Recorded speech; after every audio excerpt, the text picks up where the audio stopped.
Amai aos vossos inimigos, fazei o bem àqueles que vos odeiam, e orai por aqueles que vos perseguem e vos caluniam.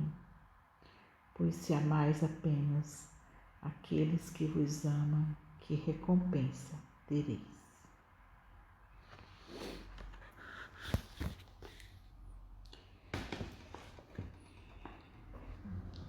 Qual seria os propósitos imbuídos nesta palavra, nesta pergunta do Mestre Jesus para cada um de nós? Do que ele estava tentando nos alertar, nos instruir para escolher como um dos seus ensinamentos básicos esta relação com aqueles que nos perseguem, nos caluniam. Se contextualizarmos o momento histórico onde essas palavras foram ditas, muita luz também aparece para entendimento da aplicação dessas orientações no nosso dia a dia. Jesus veio ao mundo e serviu como Cristo numa época em que toda aquela região estava dominada pelo Império Romano e os cidadãos nascidos naquela terra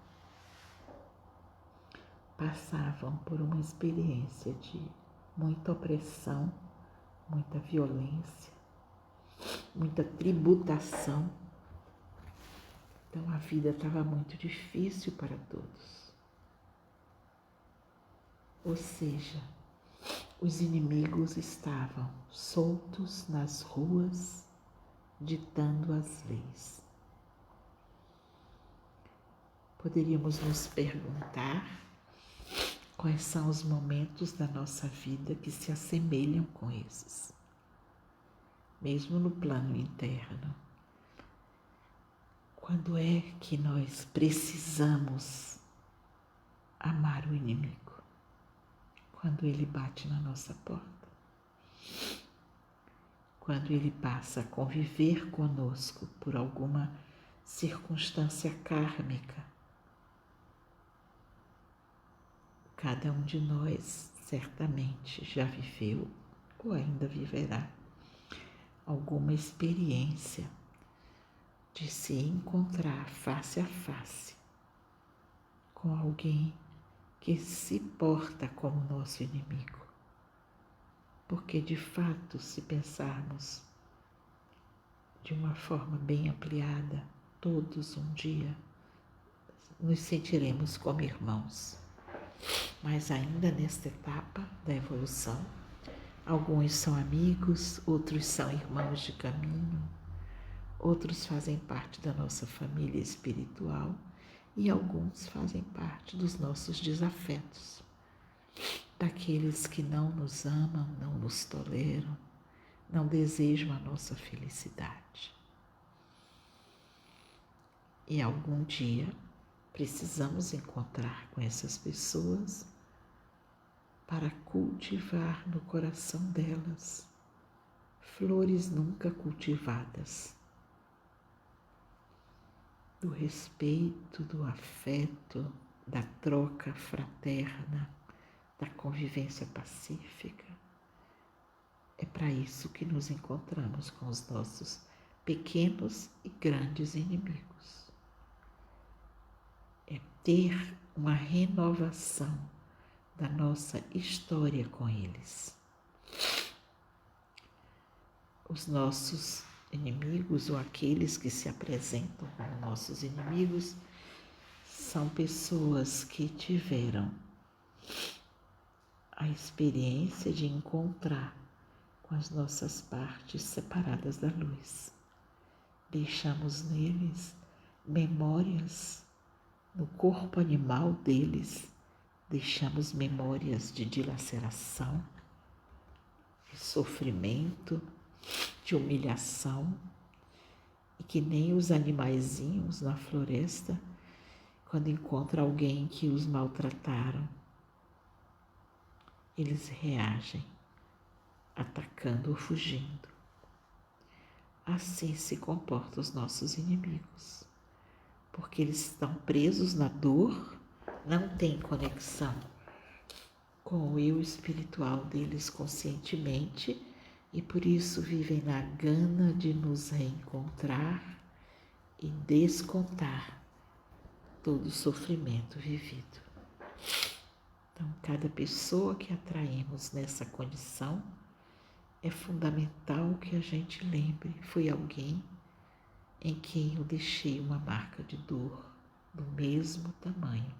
Aliás, é incorreto falar que é do mesmo tamanho, porque as referências da ciência espiritual e de muitas tradições, elas variam um pouco, mas todas dizem que a gente não recebe nem sequer de longe na mesma moeda.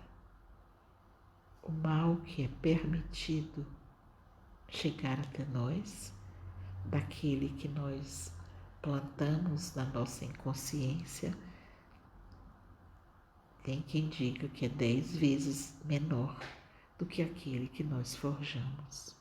Então, a misericórdia divina já está atuando no encontro que a gente veio ter com as pessoas que a gente feriu e que hoje se comportam como nossos inimigos. Então é bem importante que a gente tenha isso em mente. Pela misericórdia divina, eu estou encontrando 10% da dor que eu coloquei no mundo. Isso faz com que o nosso ego compreender esta realidade, faz com que o nosso ego não tome a direção das nossas dores e comece a desejar secreta ou mesmo abertamente vingança. Porque aí o que acontece é que nos enredamos com uma rede de dor que vai se prolongando e impedindo que a nossa vida se torne harmoniosa e produtiva no bem. Então, peço a todos que venham ouvir essa reflexão, que coloque diante de si agora 3 pessoas ou menos, né? Pode ser uma só, mas não mais do que 3. Pessoas que você sente que tem uma atitude de trazer sofrimento para a sua vida de alguma forma. Pessoal, familiar, social, afetivo, profissional, financeiro, qualquer, fraterno. Então, imagine no máximo 3 pessoas. E às vezes nessa gama de sofrimentos podem estar as frustrações, as omissões, as ausências de ser para nós aquilo que sonhávamos com aquela pessoa, né? Então coloque na sua frente essas pessoas, tome a distância que você precisar para olhar para elas sem se alterar por dentro. E pode ser mesmo a distância necessária. Você pode colocá-la até na lua, no sol, mas coloque o mais perto que você possa, sem se perder do seu centro, equilibrado e conectado. E depois que isso aconteça, olhe para cada uma delas com este olhar. Essa mudança é absolutamente fundamental na transformação dessas memórias, que seria, em vez de focar na pessoa e descrevê-la como alguém inadequado, inconveniente, agressivo, qualquer coisa do gênero, tentar olhar a partir da perspectiva da sua experiência interna com ela. Ali, então, a frase poderia ser: ali tem alguém a quem eu feri profundamente, embora eu não me recorde o que fiz. A minha certeza de que tem alguém ali a quem eu feri profundamente é a reação daquela pessoa, minha pessoa. É isso que nos informa que ali tem uma memória ativa de dor.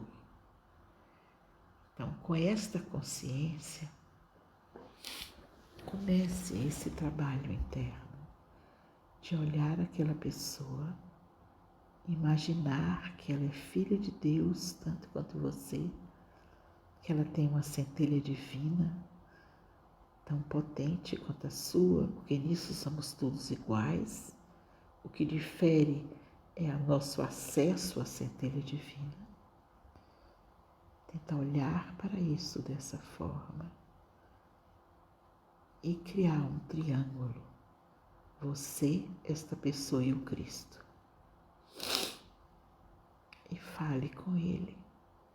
Cristo Jesus, aqui está alguém a quem eu feri quando não sabia o que fazia. E eu te peço então que acolha ela no seu coração, que a ajude a se libertar das feridas e das mágoas que eu gerei, para que ela possa se tornar livre novamente, para que ela possa sentir novamente filha de Deus, irmã da humanidade. E neste contexto, ela possa resgatar a abertura à minha pessoa, que deveria estar na condição de irmã, mas que agora ela me vê como inimiga. E eu reconheço que, quando não sabia o que fazia, feri esta pessoa, não me lembro como, mas sei que feri por essa atitude ostensiva dela contra mim. Isso não é natural no ser humano. Só ficamos assim quando estamos governados por uma dor imensa que não recordamos. Então eu te peço, ó Cristo, que leve até o Pai o meu pedido de perdão profundo por ter ferido de uma forma tão forte o filho dele, meu irmão, quando não sabia o que fazia. Leve para o Pai, ó Cristo, a minha oração, que pede perdão por ter colocado no universo essa dor. Ao tempo em que eu te entrego este ser aos seus cuidados, porque sei que eu ainda não tenho capacidade de cuidar desta pessoa, mas já desejo que ela seja cuidada. Me ocupo agora de cuidar deste lugar ferido em mim, que provocou toda esta dor, para que ele não volte a ferir nem a mim mesmo, nem a mais ninguém. Pai Celestial, confiando plenamente no teu amor por nós, eu te entrego este meu irmão, a quem eu feri sem saber o que fazia. Cuide dele para mim, ó Pai, para que ele possa ser restaurado, dignificado na sua vida. Quanto a mim, eu te peço a força, a lucidez e a coragem para olhar de uma forma amorosa e verdadeira para essa parte que provocou essa dor neste ser. E olhar o quanto ela ainda está ativa, o quanto ela ainda precisa ser cuidada. compreendendo que cuidar é poder compreender a raiz desse comportamento que fere o outro, que é tão anômalo, tão diferente daquilo para o qual o Criador nos criou. Então vive em mim, ó Pai, uma vontade de curar esta parte ferida que fere. Dai-me, ó Pai, a tua assistência, a assistência do teu amor, para que, tocada por ele, eu seja capaz de cuidar dessa parte ferida que tem, ao longo das vidas, ferido algumas pessoas. Eu sozinha não sou capaz de empreender essa jornada. Por isso me coloco diante de ti, do Cristo, de joelhos, como o filho pródigo que te diz: tenho saudades do teu amor, tenho saudades da tua paz, e te peço, me recebe de volta, para que eu possa me restaurar, para que eu possa, pouco a pouco, me tornar mansa e pacífica e poder participar do futuro da terra. Acolhe-me, Jesus, no teu santo coração e gesta na minha alma a presença do teu amor, que a tudo restaura, tudo consola, tudo pacifica. Que assim seja.